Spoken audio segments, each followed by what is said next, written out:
2014च्या लोकसभा निवडणुकीत भाजपने राज्यात राष्ट्रवादी आणि काँग्रेसचा सुपडासाप केला खरा, पण कोल्हापूर, सातारा, बारामती, माढा या पश्चिम महाराष्ट्रातील लोकसभा मतदारसंघात भाजपची डाळ काही शिजली नाही। त्यातच सांगलीत मात्र भाजपचा एक नेता जायंट किलर ठरला। वसंतदादा पाटलांच्या घराण्याचं राजकारण मोडीत काढून या नेत्याने दिल्ली गाठली। 1962 पासून असलेल्या काँग्रेसच्या गडाला सुरुंग लावला।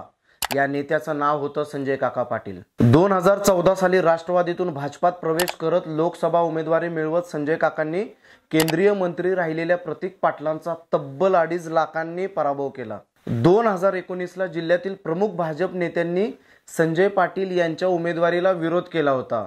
पुढे जाऊन राज्यातील वरिष्ठ नेत्यांनी हा वाद मिटवीत पुन्हा उमेदवारीची माळ संजय पाटलांच्याच गळ्यात घातली। 2019 साली झालेल्या तिरंगी लढतीत संजय पाटील यांनी बाजी मारली।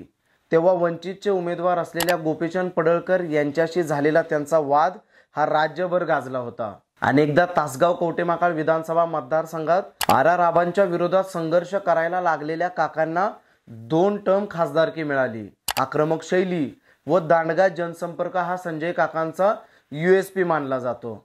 आता देखील लोकसभा निवडणुकांचं वारं वाहू लागलेलं असून संजय काकांनी पुन्हा एकदा लोकसभेसाठी शड्डू ठोकलाय। परंतु आगामी लोकसभेसाठी भाजपने केलेल्या नवीन धक्कातंत्राचा फटका संजय काकांना बसण्याची शक्यता आहे। भाजपने ज्या धक्कातंत्राचा वापर केलाय त्यानुसार सलग 2 टर्म खासदार आहेत, त्यातल्या महाराष्ट्रातील 13 खासदारांची तिकीट कापली जाण्याची शक्यता आहे। त्यात सांगलीचे खासदार संजय पाटील यांचं देखील नाव असल्याने त्यांच्या उमेदवारीबद्दल साशंकता निर्माण झाली। सध्या देखील भाजपच्या काही नेत्यांचा संजय काकांना विरोध आहे, तर मागच्या लोकसभेवेळी हार्डवेअर असलेल्या गोपीचंद पडळकरांशी सध्या त्यांनी जुळवून घेतल्याचे चित्र आहे। मात्र जतमध्ये जाहीर भाषणात गोपीचंद पडळकर म्हणाले होते की काका आमचा तुम्हाला पाठिंबा आहे, तुम्ही फक्त तिकीट मिळवा। पण त्यांना माजी भाजप जिल्हाध्यक्ष व माजी आमदार पृथ्वीराज बाबा देशमुख यांच्या रूपाने पक्षांतर्गतच आव्हान निर्माण झाल्याचं चित्र सध्या पाहायला मिळते। पृथ्वीराज देशमुखांच्या कार्यकर्त्यांचं देखील म्हणणं आहे की यावेळी उमेदवारी आम्हालाच। तर मागच्या काही महिन्यांपासून पृथ्वीराज देशमुख यांनी संपूर्ण जिल्ह्यात जोरदार संपर्क राबविलाय। वालचंद प्रकरणावरून संजय काकांच्यात व पृथ्वीराज बाबांच्यात मागच्या काही वर्षांपासून विळ्या भोपळ्याचं शक्य असल्याचं संपूर्ण जिल्हा पाहतोय। मध्यंतरी आमदार सुमनताई पाटील व रोहित पाटील हे पाणी प्रश्नावरून उपोषणाला बसलेले असताना पृथ्वीराज देशमुखांनी संजय पाटलांच्या होम ग्राउंड मध्ये जाऊन सुमनताईंना उघड पाठिंबा दर्शवला होता। याची जोरदार चर्चा जिल्ह्याच्या राजकारणात झाली होती। आता हे पाहणं इंटरेस्टिंग असणार आहे की सांगली लोकसभा भाजपचा उमेदवार कोण असणार, काका की बाबा? बरं, ही लिस्ट इथे संपत नाही।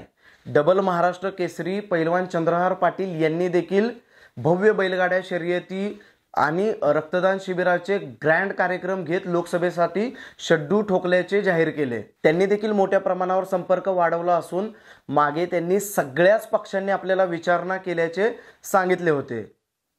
तसेच मागच्या लोकसभेत वंचितकडून ऐनवेळी लोकसभेची उमेदवारी मिळवत रिंगणात उतरलेल्या आमदार गोपीचंद पडळकर यांनी तब्बल 3 लाख मते मिळवली होती।